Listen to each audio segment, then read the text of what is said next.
Sorry, honestly, I feel like I sound like I'm going through puberty again. Kind of congested, kind of froggy, but I wanted to record another video, another towel talk. It's been a busy week, and I just wanted to get this out. I've been thinking a lot about what exactly, we hear the word in the spiritual community, we hear the word enlightenment all the time. And again, pardon me if you can hear the jazz music in the background, but I think it kind of sets the tone. Enlightenment, right? And I think it's this fancy term, but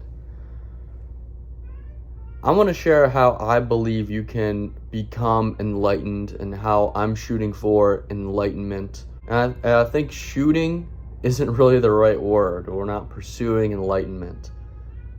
We are enlightenment. We become enlightenment. And what I really think enlightenment is, I gotta fold some towels. What I really think enlightenment is freeing ourselves from suffering and becoming conscious enough to realize that we actually have the ability to do that. You know, I feel like suffering, you could talk about all the diseases, all the problems in the world, but I think number one right now, I think a lot of us are just suffering, and we don't really have a way to overcome or deal with our suffering. And the first mindset shift to make, I think, to become enlightened and free ourselves from suffering is that we have the ability to do that in our own head. We have the ability to free ourselves from our own suffering. Our suffering is self-created, and people are going to say, you know, I have this terrible situation, like I have a really bad family situation, bad financial situation, a situation I can't get out of. But really, it's like at a subconscious level, you are addicted to suffering. Really, suffering has become such a part of your life that now you don't believe that you can overcome it. You don't believe that there's anything else really to feel like in life. And so really, you can look at any bad situation and you can either say, oh, I hate this situation. Like this morning, right? I feel like my brain was on overload. It's been a rough week. I'm not feeling great. I've been super busy. I feel like I've had no time to get anything done. And I had to do like 5 things. I had to call someone. I mean, had to work. I'm thinking about, you know, I got to go coach later.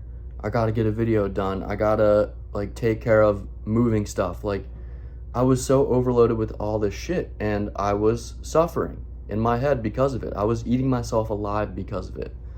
But then after a little bit, I just made this mental switch, and I didn't even try it. I just had this realization, like, I actually don't have to try that hard to fix these problems.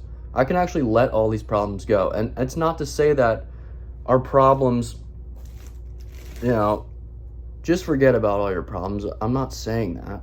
Obviously, we have to face our problems. But we make our problems so much bigger in our head than what they actually are.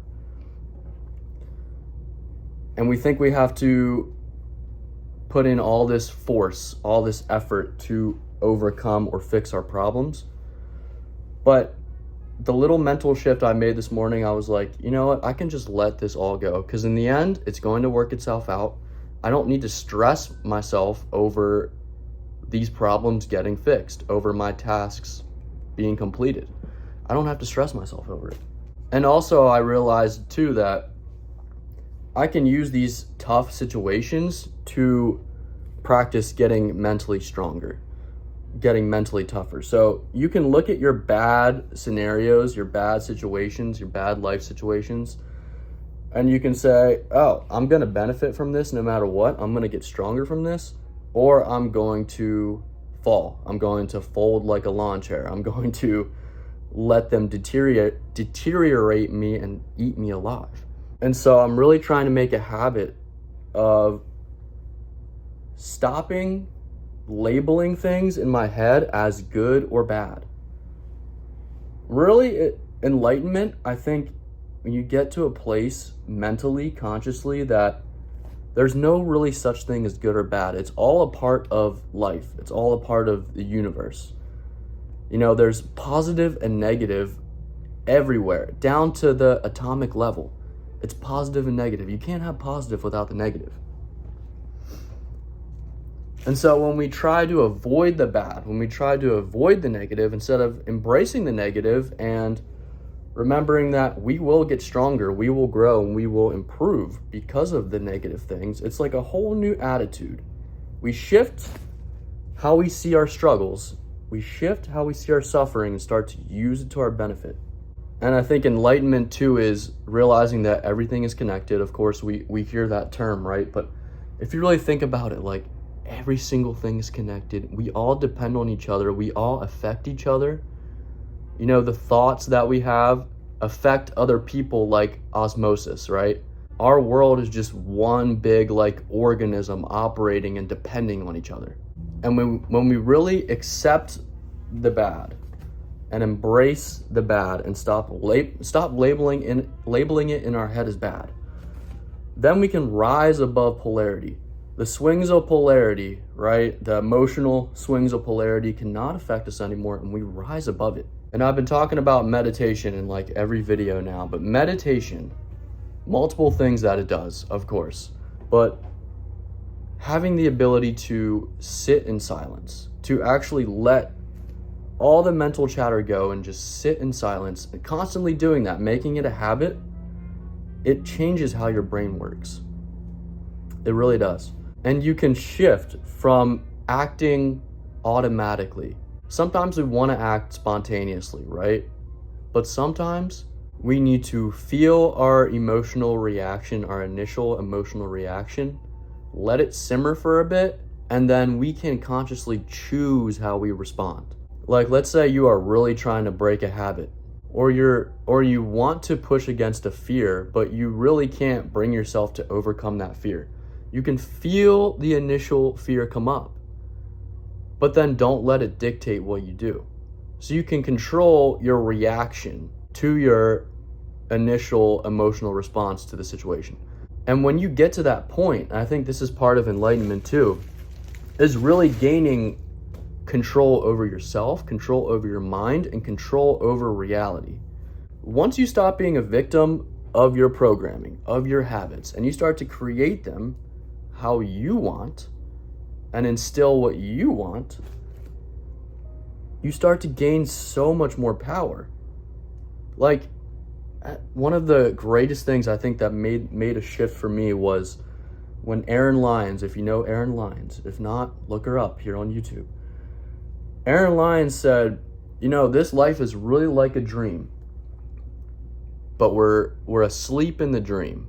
We don't realize how moldable, how unserious really this life is. And it's not that serious, right? Everything is going to work itself out, and we stress over the most little shit. But also at the same time, like, this life has meaning. That's why it's kind of confusing to wrap your head around. Like, this life does have meaning. You know, I think we're happiest when we're actually pushing ourselves and facing struggle, overcoming our struggles, pushing our comfort boundaries, and growing. I feel like that's when we're most confident, most happy. So it's not like life has no meaning, let's just go live in a shack and be a bum. And not contribute anything to society. I feel like that's kind of a purpose, is to contribute to society, because it's all one, right? We're all connected. But like, I feel like we can't actually get out of our own way and tap into our limitless potential if we don't start to take control of our mind. If we don't start to realize that our thoughts are not really us. Like, our true self, like I talked about in multiple videos, is the observer of our thoughts, but we attach our identity to every little thought that we have. But in reality, we can control our thoughts. We can control how we view life.